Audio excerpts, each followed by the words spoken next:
for this Model A Roadster. It was a nice little car. And I sold it to Virgil Hansen when I went into the service for $75. I wish I still had it. That was fun. So, you guys were dating. You guys started dating at Iowa State.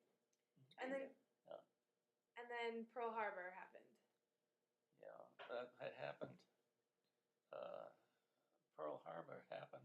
We were still in school, and we were dating. And then I had. Pearl Harbor 71 happened in 1940 something when I was at Lindenwood.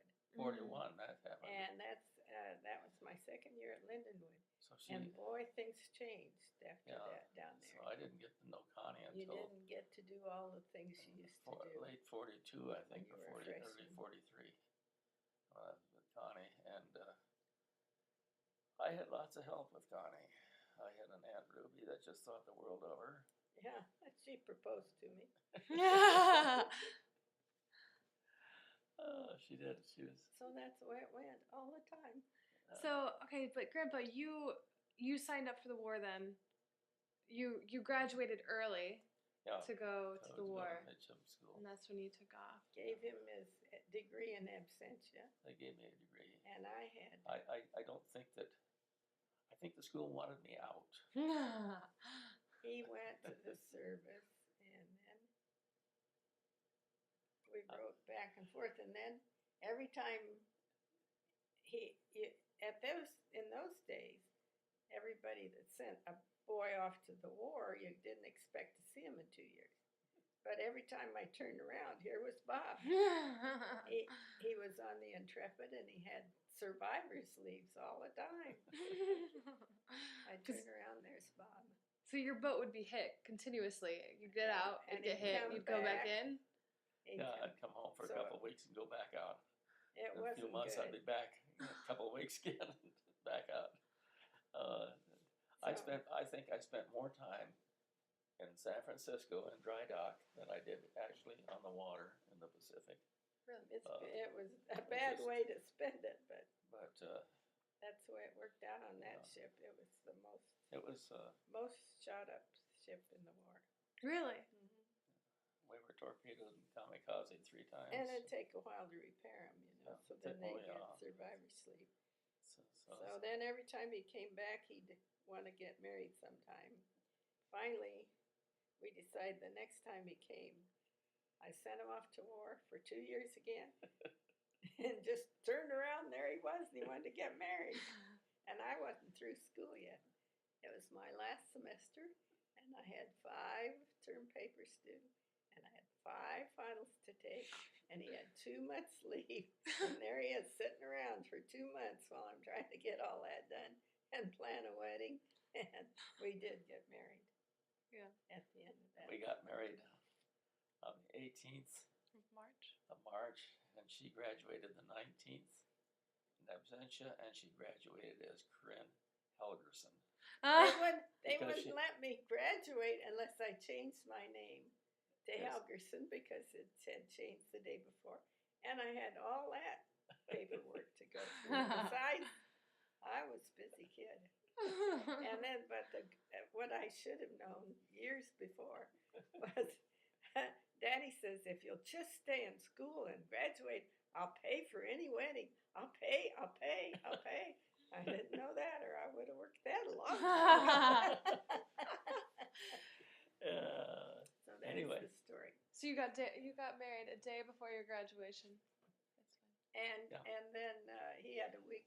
That's all right. He had 2 months survivor sleep, but he had 1 week left. So then we went to Washington, D.C. So we got married here in Ottumwa at the Methodist Church. Big church wedding because they hadn't had a church wedding for a long time. That's right. Everybody must have wanted to come to a church wedding. Anyway,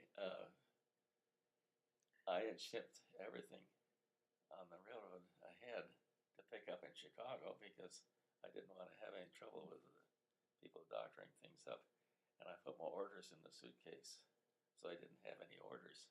They had shore patrolmen down here because they had a Navy base. And my brother kept saying, ask him for his orders, ask him for his orders. Oh, no, he's got enough trouble. We aren't going to bother him. And so they didn't. But if they had, I would have been just out of luck, you know. Mm-hmm. Did Austin know that? I don't think he knew it. He probably did. Anyway, we got on the train, Connie and I and another gal. It's like, and the gal that sang at the wedding is a very good-looking girl too. And so we got on the train. They knew that I was married, but they didn't know to which girl. This girl looked like she was dead. She was really tired. practically a zombie. Yeah. And so we got to Mendota, Illinois. So they had a good time. The other gal got off the train, and they knew that we were the married couple. That's kind of fun. We went to Washington, to Chicago, and Dad said to go talk to this fellow at the First National Bank.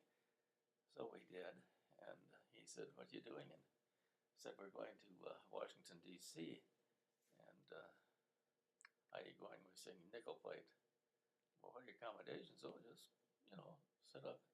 He said, "You come back," and he says, "I'll have something for you." And we came back, we had a stateroom to New York, and no charge. Pretty nice. It was pretty nice. And we stopped and saw Connie's Uncle Claude. He had given Connie a real nice pearl necklace for graduation. I remember, yeah. Remember that? And so then we went to New York, and Dad had called a banker friend there and got tickets to Oklahoma and a reservation at the New Yorker Hotel for us. So we got in the hotel, and the guy said, "Oh, here's an envelope for you. It's the tickets to Oklahoma," which was just a brand new show. And right down front, about 3-4 rows back, just beautiful seats. And the guy said, "Now, if there's another blessed thing I can do for you while you're in New York, let me know." And he had blessed underlined, because I think he had sweat tears getting those tickets for us. Well, Catherine, it's a small world sometimes. My cousin, Catherine in Chicago, got married the same day we did. Did you really? We didn't even know it before, you see. She had made her plans, and we have made ours. It was the same day.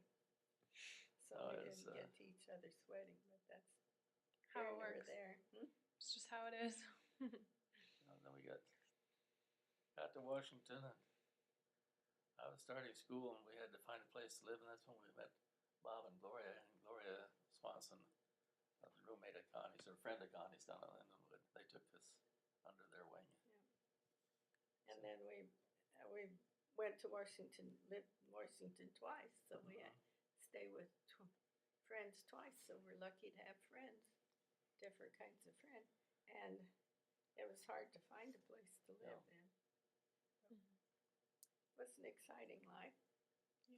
Connie went to work for the Heck department store, and she was a salesperson. Never been able to do anything like that before. It was fun. She sold everything from shoes to fur coats. No beans about what she was doing. But, every week when she got paid, we owed them money. Because she was buying things and get workers' discounts, clerk's discount. And she was saving money.